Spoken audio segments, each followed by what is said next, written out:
I want to know, because the one thing I picked up on you immediately, and that's really one of the reasons I wanted to interview you, was because, well, and other people have asked me, do you have any like success stories or testimonials? I was like, oh, I mean, I guess. I mean, there's a lot of them. I just don't collect them. So I figured, one thing about you was your mind was in the right place. Like this, you didn't, when we were talking, I knew that you had been reading things about how the brain works. I knew you were very into all of this type of education anyway. And so I feel like you grasped the concept of patterns pretty quickly. Sure. And it made sense to you. And I remember we were talking about the Master and His Emissary book. Yeah. That was bizarre, wasn't it? That was bizarre. Yeah, and you even said, like, this is just like PRI. Like, we're talking about the same things. And they are. It's patterns. And so that one of the reasons I knew you would be successful, because your mind was in the right place. I think sometimes people, they see the videos, they can kind of feel it inside themselves, but I think there's still doubt in their minds as to, it's so contrary to what they've always been taught to believe. Not that they've necessarily ever been educated in any deep sense on the human body, but if you look at YouTube videos and you type in, piriformis syndrome or something like that, what's going to pop up?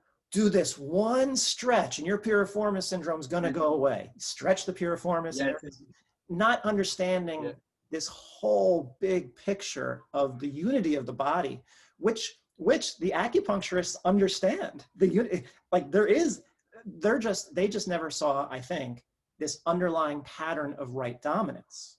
And that's what makes the difference.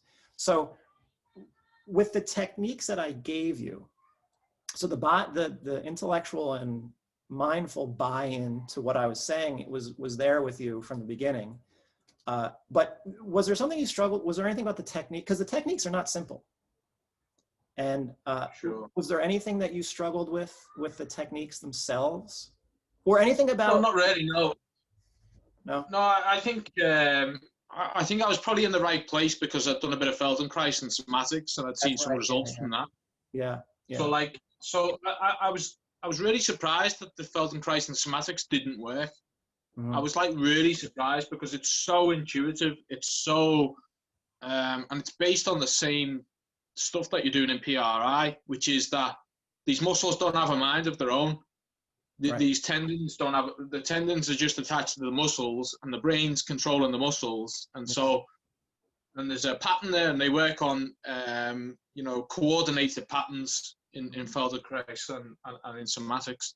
Yeah. And I just couldn't understand why it wasn't working. And that's basically because they haven't got the underlying theory of right side dominance in place. But the techniques are very similar, So, no, the techniques, I guess, to succeed with this stuff, you've got to say what you mean and mean what you say. So vocabulary, I think, is very important. Hugely important.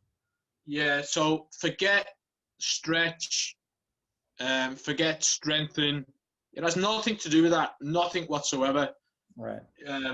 Forget building strength, that type of stuff. What you're actually doing here is you're not even learning new coordination patterns. You're actually just remembering old ones. There you go. Because at some point, I look at my son, and his movement is perfect. He's 3. His movement is perfect. So at some point, we were probably 90% of people have perfect movement, and somewhere over the years, you've lost it. And so you're actually just trying to remember an old coordination pattern, technique, whatever you want to call it. That's it. This isn't about it's not about stretching this side and strengthening that side. It's about a full body technique, because it's all connected. The left shoulder is connected to the right foot, and so on. So you can't just take one piece in isolation. So that's the first thing I'd say. The second thing I'd say is you should have fun with these techniques. You should be almost childlike about these techniques when you're doing them. Yeah. And there are different ways to master them. So you can you know, I think I said to you on the last session that we had, it's like a magic eye puzzle. Yeah, yeah, so if yeah. you want to do PRI, like get a book of magic eye puzzles, because with magic eye, somewhere in between trying and not trying is the answer. Yes, yes, exactly. Yeah. And it literally just pops out at you when you're looking at it and you're like, I can't see it, and you're staring. And then when you sort of let go a little bit and you're almost like you're about to take your eyes away, that's when this amazing 3D image appears. And it's kind of the same with PRI. That is, I absolutely love that analogy. And the fact that you say, once you let go, once you stop trying so hard, like it's so counterintuitive that I always tell people, put less effort into it, relax. Yeah. Because people still think of these things as gym exercises. They want to feel their left hamstring burn. Like, no. No, you're not going to get it. No, it's not going to, because the more tension you create, the less relaxed your system is. And the problem is you're already too tense. You're in pain because you're too tense. Your body can't let go. It's protected. It's in fight or flight. So trying to create more tension to feel your muscles is absolutely counterproductive. And that's exactly what you were just saying. But the fact that, like, you know, you're about to give up, and then you have that, oh, there's the picture, or whatever it's going to be, because you finally you it's like you gave up. And when you give up trying, in a way, it comes to you. It's like when you're trying to remember something, you can't remember someone's name. You can't. The more you try to force yourself to remember that person's name, it ain't gonna happen. And then the moment you're taking a shower and you're just watching, Joe, damn it. So So the moment in the shower, or when you wake up in the morning, or whatever. Yeah, absolutely. You haven't been engaging that part of the brain, which I believe would be the left hemisphere. Yeah. I knew this would. I tried that. There was a technique that you sent me, and you said it's the hardest one for you to master. Yeah. Just getting everything together, and so I tried that one, and I thought the first couple of times I thought, yeah, he's right. Yeah, that's pretty difficult. I was lying on the left side with the right foot over, and so on, and I thought, yeah, it's really difficult, that. So I tried it 2 or 3 times, and I thought that's probably going to take me about a week, that. And then I thought, well, I'll just try one more time anyway, just before I go. And this last try was just a, an off the cuff sort of, go on, I'll just do it so I've got one in. And this is how I know that you're actually remembering something rather than relearning something, because I just somehow it came together in such a way that it was so easy. I tried it, and bang, and I thought, my God, like I've got it already. I've got it. And that's that kind of place in between. I'd almost given up, and I was about to go, and I thought, well, I'll just give it one more go, and I won't concentrate too much on it. And I wasn't expecting to get it, because you'd said, it was so difficult for you. So I thought, this is probably, in my head had already said, this is probably going to take me a good week, really, of doing it. So I kind of let go and thought, take me a while, and bang, it just happened. I thought, actually, that was really easy. And it was too easy to be something new that I'd learned. Yeah. It was almost like those muscles had coordinated together before, and I'd remembered something. Yeah, so they are. It's called standing on your left leg with your right glute engaged. That's all it is. It just happens that you're lying on your left side, but it's still all the same left-sided musculature that you used to use when you were on your left leg. So that's all it is. It looks like, gee, what is that technique? It's called standing on your left leg with your right glute engaged and breathe. That's all it is. It's just you're lying on your side, so it doesn't look like that. But that just, if you flipped it over, that guy would be in a yoga pose on his left leg with his right leg out to the side. Like, I know it's a pose that they actually have. I don't remember which one, but that's all it is. But the funny thing is, in the PRI seminars, I don't know if you ever watch American football, there's a Tom Brady, who's the quarterback. Well, in the United States, people would know who he is. But there's a picture of him and his family and his supermodel wife, Gisele Bündchen. They're all doing this pose. That is literally that technique. But the problem is this. So they're on their left leg. The right leg is like bent out to the side, is like out, and then the knee is bent. So their foot is resting against their left leg, which is basically what the technique is. Yeah. But this is the thing. Their upper body is completely to the right side. So they're not really on their left leg. That technique, because of the left abdominal engagement, and you have to tuck that left shoulder down, you're now truly on your left leg. But all of them in that yoga pose picture, so cute. They got their beautiful babies and they're, you know, they look so good and they're all rich and it's just, they have the best life ever. But they're all in this pose, but their upper bodies are over on the right side. They have no clue that they're not truly on their left leg. And you see that all the time. I have people stand in left stance, and we experiment with that. They think they're on their left leg, but you can clearly see their upper body is still over their right side. They've never truly been on their left leg for years and years and years. And their brain is so accustomed to this right side lying, or just, you know, being to the right, that's become the new normal. And that technique that you did is be on your left leg, engage your right glute and breathe. And that's all that is. And, but when you get it, like the body comes back to life. It's amazing. Yeah, it's almost quite euphoric. Yeah. But I'd say as well that you almost need to, if it's difficult, you need to find an easier way to do it. Yeah, you might need to regress it and break it down into parts. Yeah, definitely. Or just you know, just move.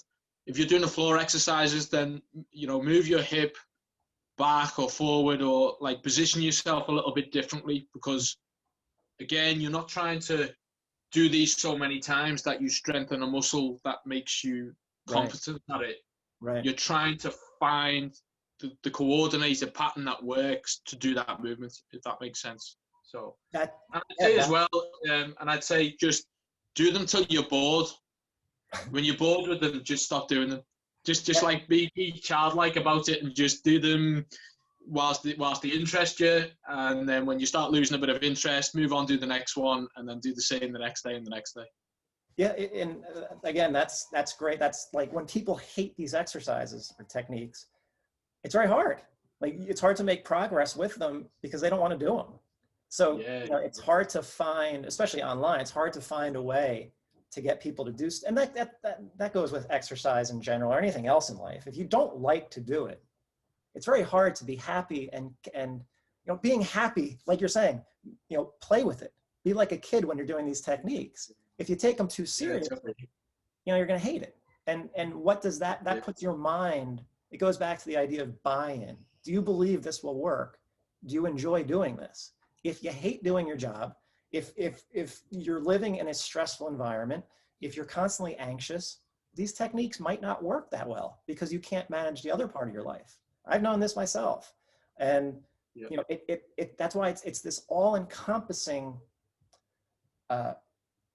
life.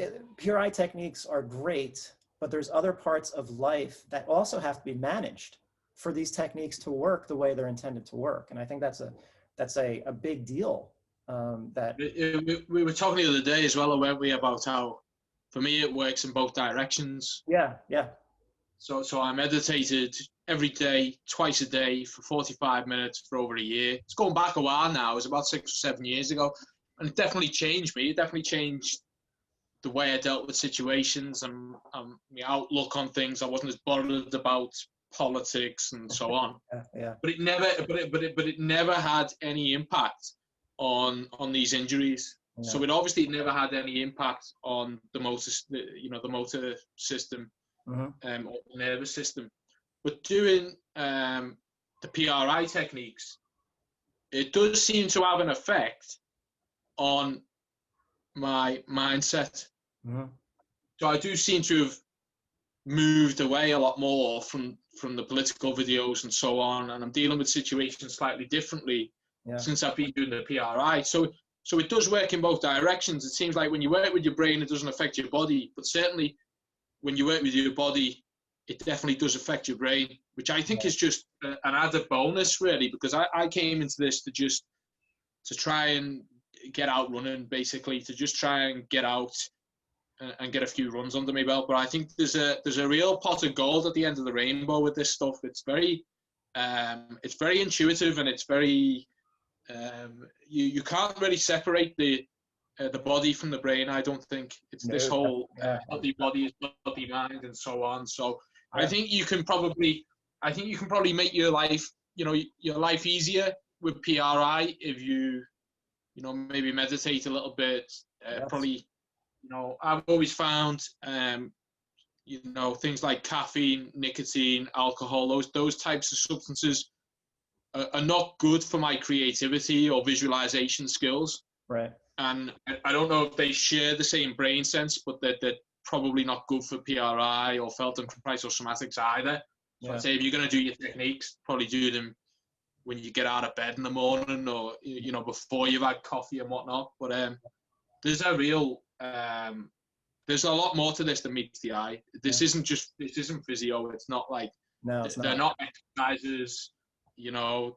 I wouldn't even call them techniques, but amazing, like mind blowing. Yeah, you need some word for it. So techniques are pretty good. But the important thing about what you said about, you know, you can work on your mind, and will it affect your body? Well, it can, certainly, through that connection, especially through into the gut, you know, the vagus nerve and all that. But it's not working with your mind will not allow you to breathe with your left diaphragm and use the left side of your body. And that's what every PRI technique is really getting at, is putting you in a position to stabilize the left side of your body and breathe with your left diaphragm, because neurology, your neurological processes and your respiration are so closely linked. So neurology is first, respiration is second. If you can't put yourself in a position that allows your left diaphragm to pump, well, you're just going to go back into that fight or flight technique, situation again. And that's the key. The more you overuse the right side of your body, your tension will increase. The more you incorporate the left side of your body into your world again, the tension will decrease. And I can show this to people because I'll use my standing toe touch test as a baseline. So I'll do a standing toe touch. And if I've been up and about for a couple hours, I probably won't touch my toes. I'll probably have tightened up a little bit through my hamstrings and maybe my back a little bit during the course of the day, which is completely normal. So I'll show them that. And so then I'll say, all right, watch, I'm going to start on my right leg. I'm going to walk forward and I'm going to stop on my right leg. Now both feet will be on the ground when I stop, and I'll touch my toes again. And I won't come anywhere close to them.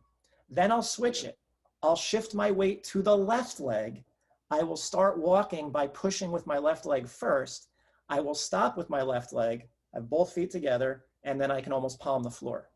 So just by starting on the left leg and finishing on the left leg inhibits a pattern of right-sided dominance that allows tension to drop.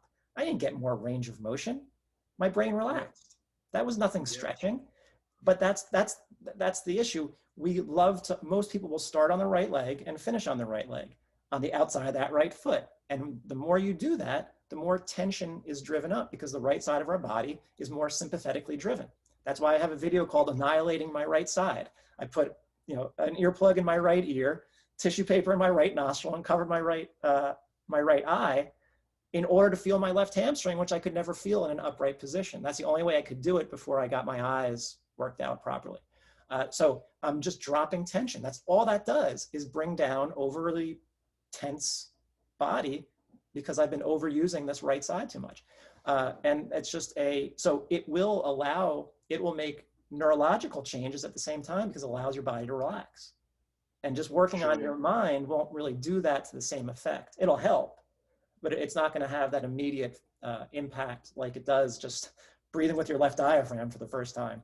And that's a really big deal. Definitely. I think there's something in this saying, this phrase, it's about standing on your own 2 feet. Mm-hmm. Because it really is, I mean, and what's really fascinating about all of this is that, this has been going on for me for 21 years, basically. The one thing that I've wanted the whole time is just to be able to go out and just run. When I was 16, I had it in my head I was going to run marathons, I was going to go to the desert, I was going to join the armed forces, I was going to climb Everest. Yeah. And the mind is there, the determination is there, but for some reason the body let me down. Yeah. And I always distinguish these two things. I always, I used to talk about the leg. It wasn't my leg, it was the leg or the foot. The foot's doing this. It wasn't part of you. Exactly, yeah, exactly. And then when you start doing this PRI stuff and you combine it almost with McGill-Christ's work on the left and right brain. Yeah. And there's something really ironic when you realize, actually, you've been doing this to yourself. You just didn't realize it. Actually, it's you. You've done this to you. Yeah. And it's almost quite, you know, it's like you're having the rug pulled from under you. You know, you realize. Yes. Actually, no one me, else to blame. the whole time. Yeah. You know, it's like a cosmic joke or something. It's bizarre. It is, and I, you know, I had a recent discussion with the founder of PRI because I was just consulting with him about something on my end, you know. But when we were talking about the ring in my ears, he's like, "You needed that at 13 years of age. Like, no one did that to you. The music didn't. You needed that in the sense that my brain had to keep me sustainable. It had to manage tension in my life somehow, and it just so happened that, unfortunately." I wish it hadn't chosen ring in my ears, but, you know, but somehow it was probably beneficial in order to manage a life that was falling apart at 13 years of age. And, you know, and that's a tough time of life. And I seem to be an overly sensitive type of person. Like I sense a lot of things and feel a lot of things that people don't even notice. So, you know, that's just, it's inherent. That was something that had, in a way, had to happen. And you have to make peace with that. Like, you have to make peace with your foot. Like, your brain was trying to protect you at the same time. Like, it was detecting threat. And so, yeah, probably put weight on the outside of your foot in a way to help preserve your integrity. It just so happened that you then have to be able to not use that compensation anymore. And you almost have to to learn how to love your body again. Instead of definitely. Instead of being angry at your body. Yeah, and I think as well the almost the right brain that you're trying to sort of bring back in line. Yeah, is it's very gentle. It doesn't. So when you're doing these techniques, if you're looking for like feel a burn and like I need to strengthen this and do that and just push through the pain. It won't learn. It won't come back online. It's not that type of creature. It's just not gonna. It's gentle, and it will only learn through gentle movements where it feels safe. Yeah.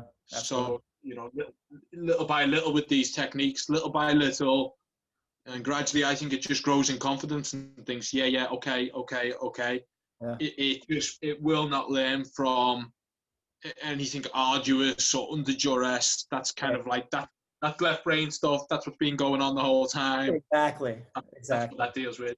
Yeah. All right, Billy, that was awesome. That was actually better than I expected, but I knew you were capable of it because I knew where your mind was. And it's great that you're saying this and I'm not. I'm just agreeing with you. This whole time, I'm just agreeing with you. You could already teach this because you already know what's going on. You might not know all the biomechanics of it, but you just taught a PRI seminar. And I hope people listen to you and be like, this is really valuable, because at no point did we talk about the left glute medius and the left hamstring and the right. Yeah, definitely. Because that's not what it's about. Yeah, you need those muscles, but what you were just talking about is the heart of all this PRI stuff. And so I hope people will listen to the end and make that realization that what you were just discussing is the real thing. Trying to make these into, strengthening your muscles, that's not it. No, that's not it. So I really want to thank you for having that conversation with me. And that was great. So much appreciated. No worries. Nice chatting anyway. All right.